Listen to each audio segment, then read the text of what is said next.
नमस्कार दोस्तों। मेरा नाम है विजय कुमार। आप देख रहे हैं कॉमिक्स पिटारा चैनल को। दोस्तों, हम लोग कॉमिक्स पढ़ रहे थे एक और भीष्म, जो कि महाबली भोकाल की कॉमिक्स है। इसका पहला पार्ट मैंने अपने चैनल पे अपलोड कर दिया है। पहले पार्ट में मैंने इस कॉमिक्स को 20 पेज तक कवर कर लिया था। अब इस पार्ट में इसके आगे कहानी को शुरू करते हैं और अपनी प्रतिज्ञा पूरी करने के लिए वो कुछ भी कर सकता है, क्योंकि धरा को पाताल में पहुंचाने का बल भी है उसमें और आकाश को धरा पर लाने का साहस भी। वो कुछ नहीं कर सकता। वो जानता नहीं कि मैं किसकी पत्नी हूँ। अब शायद वही कुछ कर सकता है। आओ, हमें अपने आश्रम पहुंचकर उसके पास सूचना पहुंचाने का प्रबंध करना है। पिताश्री के चेहरे पर नृत्य करती चिंता की रेखाएं बता रही है कि मामला बेहद गंभीर है, इसलिए अब इस मामले को मात्र स्वामी ही संभाल सकते हैं। प्रशिक्षित कबूतर द्वारा भेजा गया वो संदेश जल्दी भोकाल को लेकर वहां पहुंचा। स्वामी, क्या हुआ सलोनी? सब बताओ मुझे। सलोनी ने बताया तो भोकाल भी चिंतित हुए बिना नहीं रह सका। ओह, मामला सचमुच गंभीर है सलोनी, परंतु घबराने की आवश्यकता नहीं। अनजाने में तुमसे जो भूल हुई है अनजाने में जो तुमसे भूल हो गई है उसका भय मत करो। मैं कोई ना कोई हल अवश्य निकाल लूंगा। फिलहाल इस समस्या का एक ही हल मेरी समझ में आ रहा है कि मैं इस विषय में भीष्म से बात करके उसे समझाने का प्रयास करता हूँ। मुझे आशा है मेरी बात उसकी समझ में अवश्य आएगी। भोकाल जो आशा लेकर आश्रम से निकला था, भीष्म से मिलते ही उस पर पानी फिर गया। मुझे खेद है महाबली कि जिस स्त्री ने मेरे बताए लक्ष्य को भेदा वो तुम्हारी पत्नी ही नहीं, तुम्हारे 2 बच्चों की माँ भी है। परंतु अब कुछ नहीं हो सकता। मेरी प्रतिज्ञा नहीं टल सकती। मुझे सलोनी से विवाह करना ही है और ठीक 7 दिन बाद मैं ऐसा करके रहूंगा। मुझे कोई नहीं रोक सकता। देखो, समझने का प्रयत्न करो भीष्म, तुम एक असंभव कार्य करने की सोच रहे हो। सही कहा।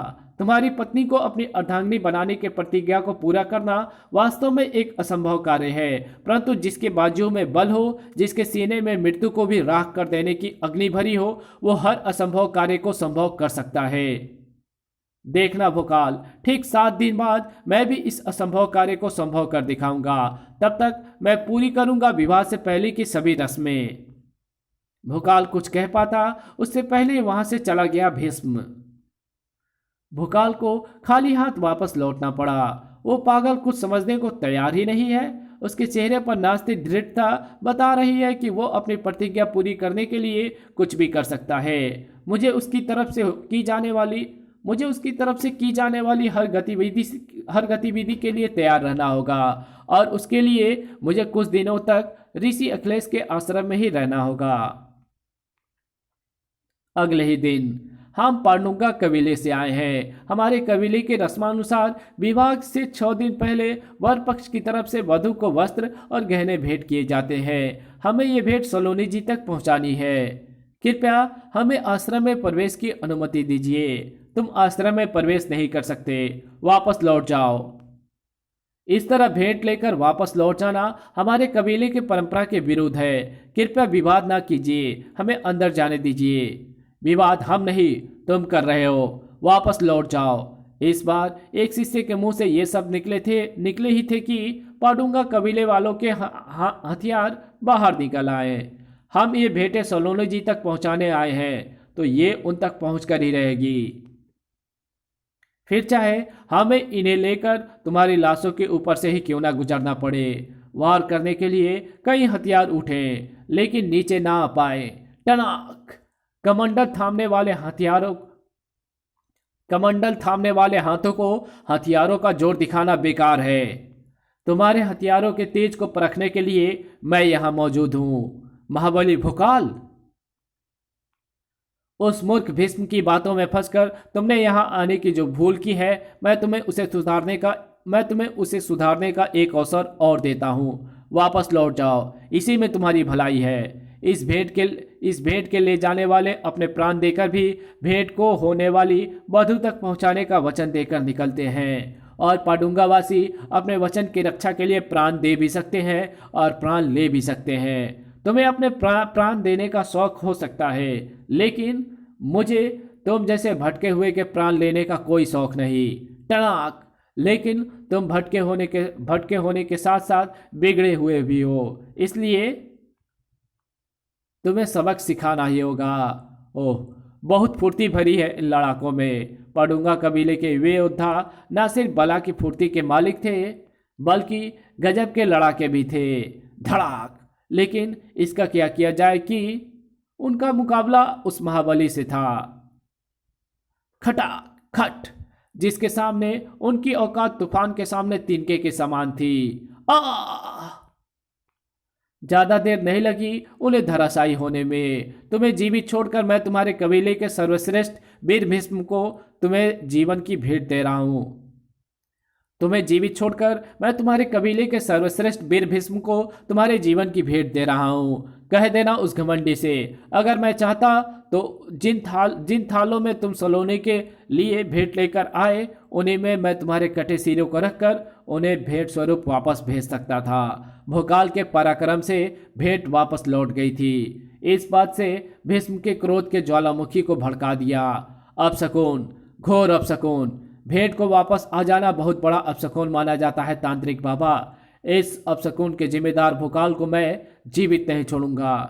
ठहरो भीष्म, हमारी परंपरा के अनुसार जिस व्यक्ति का विवाह होना हो वो 7 दिन तक अपने घर से बाहर नहीं निकल सकता।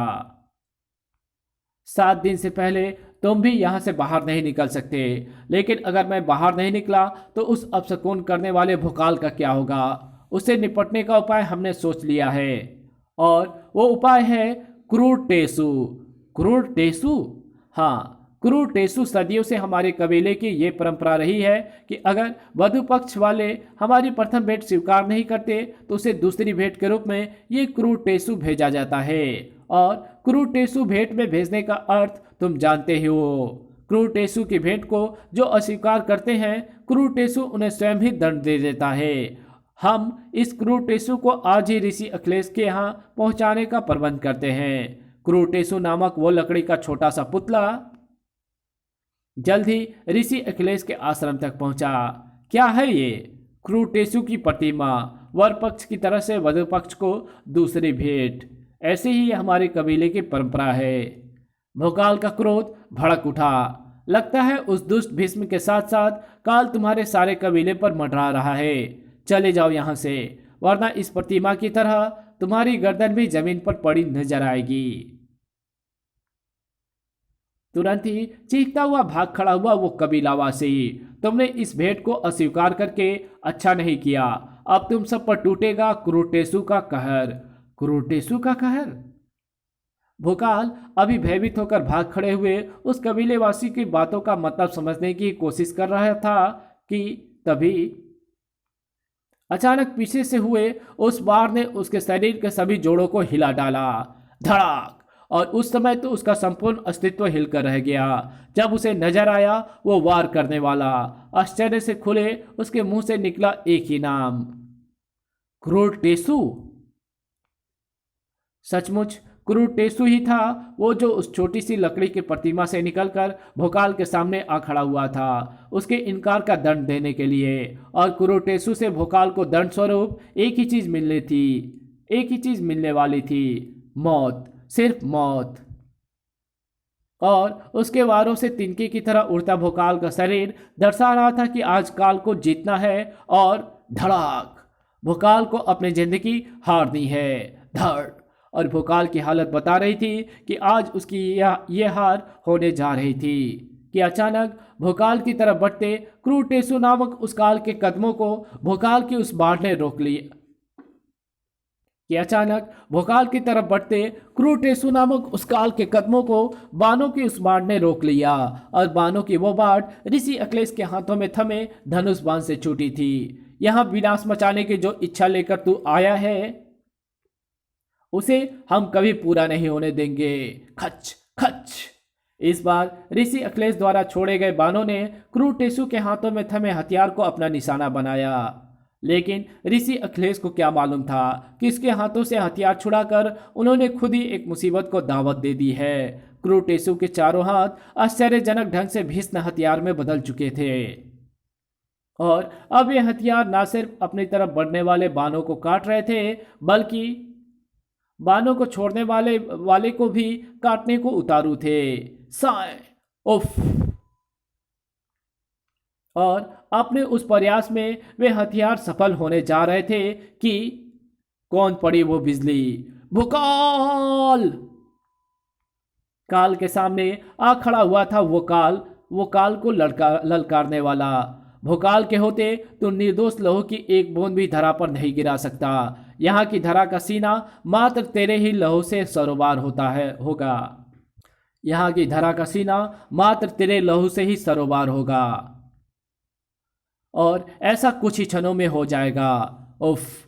मेरी तलवार को रोकने के लिए इसका एक हाथ असाधारण तरीके से एक बड़ी ढाल में बदल गया है, और इसका दूसरा हाथ कैंची बनकर मुझे काटने को उतारू है। खटाक! ओफ! आवश्यकता अनुसार इसके हाथ अद्भुत ढंग से आवश्यकता अनुसार इसके हाथ अद्भुत ढंग से अपना रूप बदलकर मुझे समाप्त करने को उतारू हैं। अगर इन्हें रोकना है तो मुझे बड़ाक परहरा की सहायता लेनी होगी, क्योंकि परहरा की तरंगे न सिर्फ उसके वारों को रोकेगी बल्कि उसे कुछ देर के लिए बेबस भी करेगी, ताकि मुझे उस पर सटीक वार करने का अवसर मिल जाए। खच! अपने शत्रु पर सटीक वार करने का जो अवसर भोकाल को मिला, भोकाल ने उसका भरपूर लाभ उठाया। लेकिन अगले पल भोकाल को पता चल गया कि जिसे वो अपने लाभ की बात समझ रहा था वो उसके जीवन की सबसे हानिकारक घटना थी, क्योंकि क्रूर टेसु का हर कटा अंग अपने आप में एक अलग क्रूर टेसु बन गया था। ओह नहीं! ओह! पाडुंगा कबीले का देवता क्रूटेसु भयंकर है, ये तो सुना था, परंतु इतना अधिक भयंकर होगा ये स्वप्न में भी नहीं सोचा था। आह! इसकी सारी भयंकरता को भोकाल इसके साथ ही खत्म कर देगा। इस बार भोकाल अपना आक्रमण करने आगे बढ़ता उससे पहले क्रूटेसु का आक्रमण शुरू हो गया। उफ! सभी क्रूटेसियों ने मुझ पर एक साथ ही आक्रमण कर दिया है। इन्हें रोकने के लिए इनके शरीर को काटना मूर्खता होगी, क्योंकि जितना मैं इन्हें काटूंगा उतनी इनकी संख्या बढ़ेगी, और जितनी इनकी संख्या बढ़ेगी उतनी ही मेरे लिए मुसीबत बढ़ेगी। इसलिए मुझे परहरा की मदद से इन्हें तब तक रोके रखना होगा जब तक क्रूटेसु को अस्थायी समाप्त करने का उपाय नहीं सोच लेता। उफ! एक क्रूटेसु के तेज वार के साथ ही भोकाल के माथे से परहरा निकल गया, और उसके हाथ से निकल गई ढाल और तलवार। उफ! और इस वार के साथ जो लड़खड़ाया भोकाल, तो फिर क्रूटेसियों ने उसे संभलने का अवसर नहीं दिया। उफ! और अब भोकाल के एक एक अंग को उखाड़ देने को उतारू थे वे सभी क्रूटेसु, और भोकाल कुछ नहीं कर सकता था, क्योंकि क्रूटेसियों द्वारा बुरी तरह जकड़ा हुआ था उसका शरीर। इस कहानी को यही खत्म करते हैं। इसके आगे कहानी पढ़ेंगे इसके पार्ट 3 में, तो मिलते हैं इसके तीसरे पार्ट में। तब तक के लिए बाय। वीडियो अच्छी लगी तो इस वीडियो को लाइक कर देना, चैनल पे नए हो तो चैनल को सब्सक्राइब कर देना, ओके। और मेरे दूसरे चैनल डिवाइन टेक्नोलॉजी और टॉप 10 पिटारा को भी ज़रूर से सब्सक्राइब करना। उसमें मैंने बहुत सारी वीडियोज़ अपलोड कर रखी है, तो प्लीज़ जाओ देखो, और वीडियो अच्छी लगी तो लाइक ज़रूर कर देना, okay. Thanks for watching my videos.